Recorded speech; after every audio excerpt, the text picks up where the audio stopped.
September 25th, the U.S. continues to attack targets in Syria. I'm Tori King.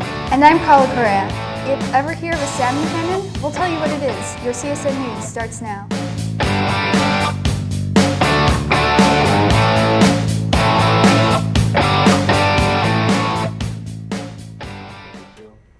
The U.S. and its Arab coalition forces renewed their assault on the Islamic State in Syria on Wednesday night. The second night of the strikes targeted all oil infrastructure controlled in the Islamic State. U.S. officials said the Pentagon confirmed that strikes were continuing earlier in that day. A single U.S. strike destroyed 8 Islamic State's vehicles in the northern Syria near the Turkish border, over which roughly 50,000 Syrian Kurds in less than 2 weeks. British warplanes are poised to join international airstrikes against ISIS in Iraq after David Cameron told the United Nations General Assembly that the UK was ready to play its part against confronting an evil which the whole world must unite. The British Parliament will meet on Friday to vote whether or not to become involved. The Prime Minister warned that Britain must not be so frozen with fear of repeating the mistakes of the Iraq War that it failed to take on the psychopathic, murderous, brutal jihadists.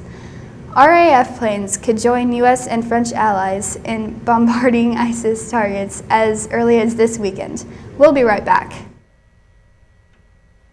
The cost of drinking and driving is not worth the risk. And as dumb as it sounds, people are still doing it every day. And it's not just a few people affected, it's 28 in just one day. That's 10,220 people a year, not to mention those who got injured. And you might think that it will never happen to me. Well, just know, everyone is affected by drinking and driving one way or another. So for those of you who still believe that you're invincible, do a favor for those of us who aren't. Don't drink and drive. Today's weather is brought to you by Dr. Kim Keller. Wellness starts with healthy teeth. See Dr. Keller today and give your mouth a fresh start. Today's high is 84 and low 54. Tomorrow's high is 74 and a low of 53.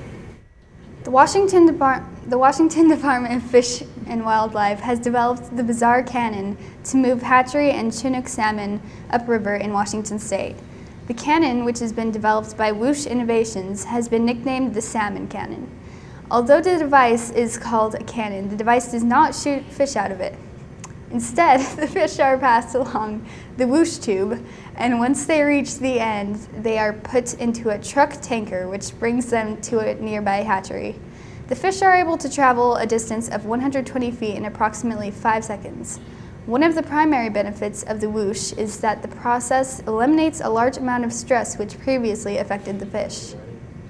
The Nampa Travel Club will have a parent and student sign-up meeting Monday, September 29th in room A201 at Nampa High. All students and family are welcome to attend. The trip is open to all Nampa students 9th through 10th grade and their parents. Any high school student is welcome to join.